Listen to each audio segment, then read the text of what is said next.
नमस्कार। इन खबर में आपका स्वागत है। केंद्र सरकार ने प्रधानमंत्री नरेंद्र मोदी की अध्यक्षता में हुई कैबिनेट की बैठक में 2 दिन पहले मॉडल टेनेंसी एक्ट के ड्राफ्ट को मंजूरी दे दी और अब इसे राज्यों व संघ शासित प्रदेशों को भेजा जाएगा। दरअसल वित्त मंत्री निर्मला सीतारमण ने बजट में यह ऐलान किया था कि ऐसे मॉडल टेनेंसी एक्ट लाएगी सरकार, ताकि जो मकान खाली पड़े हैं उनका यूज हो सके और अर्थव्यवस्था को गति मिल सके।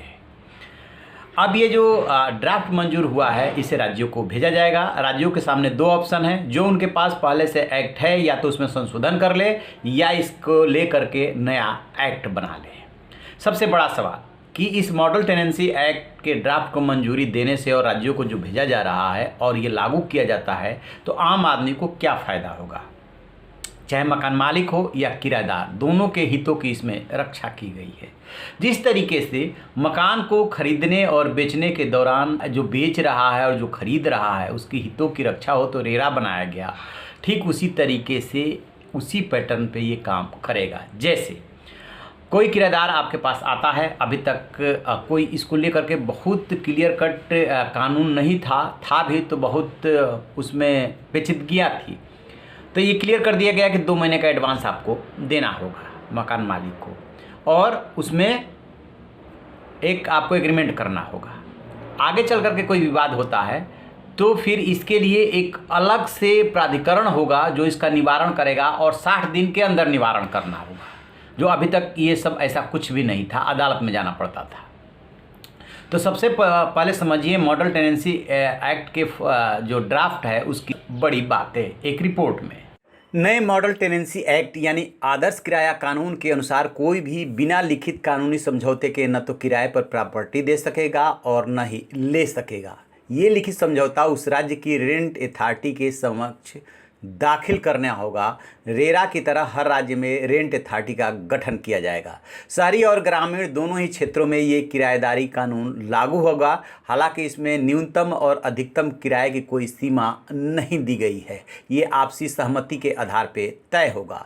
कानून के तहत आवासीय संपत्ति के लिए 2 माह और व्यावसायिक संपत्ति के लिए 6 महीने का एडवांस देना जरूरी होगा। संपत्ति किराए पर देने की प्रक्रिया नए कानून के दायरे में होगी। इससे किसी के मन में संपत्ति पर कब्जे की आशंका नहीं होगी। मकान मालिक एडवांस नोटिस देकर अपनी संपत्ति को खाली कराने का अधिकार रखेगा। मकान मालिक भी किराएदार पर कभी भी मनमानी शर्तें नहीं थोप पाएगा। हर राज्य में रेंट अथॉरिटी के साथ किराएदारी से जुड़ी अदालतें और ट्रिब्यूनल की स्थापना की जाएगी। इसमें किराएदारी से जुड़े विवाद 60 दिन में निपटाने का प्रावधान है, यानी कि अब दशकों तक मुकदमा नहीं चलेगा। किराएदार संपत्ति के मालिक से रेंट पर ली प्रॉपर्टी को बिना उसकी अनुमति के किसी और को किराए पर नहीं दे सकेगा। मकान मालिक की मंजूरी के बगैर किराएदार को प्रॉपर्टी में नए ढांचे का निर्माण या बदलाव करने का अधिकार नहीं होगा। विवाद की स्थिति में मकान मालिक रेंट प्रॉपर्टी को खाली करा सकेगा, लेकिन मकान मालिक को कम से कम 1 महीने का नोटिस देना होगा। इससे मकान खाली करने को लेकर कानूनी विवाद या लड़ाई झगड़े की संभावना कम हो जाएगी। नैरेडको अध्यक्ष हैं डॉक्टर निरंजन हिरनंदानी। उनका मानना है कि मॉडल टेनेंसी एक्ट से अभी खाली पड़े सभी आवासीय कमर्शियल संपत्तियों के लिए अच्छा बिजनेस मॉडल तैयार होगा। किराएदारों के अलावा निवेशकों और प्रॉपर्टी डीलर को भी संस्थागत दर्जा मिलेगा। किसी को भी उत्पीड़न की संभावना नहीं रहेगी। इससे पूरे देश में किराएदारी के नियम कानूनों को लेकर एकरूपता आएगी। ऐसी खाली पड़ी संपत्तियों का इस्तेमाल होने से अर्थव्यवस्था को भी लाभ पहुंचेगा और रोजगार बढ़ेंगे। मकानों की बिक्री में घर खरीदारों के हितों की रक्षा का ढांचा तैयार किया गया है। वहीं अब किराएदारी कानून में भी ऐसा ही होगा। इससे मकान मालिक और किराएदार दोनों के हितों की रक्षा होगी। Security deposit, notice period, rent agreement, किराए की संपत्ति को आगे फिर किराए पर देने में मनमानी शर्तों या अधिकारों की गुंजाइश नहीं रहेगी। रेंटल बाजार में बड़े खिलाड़ी उतरेंगे।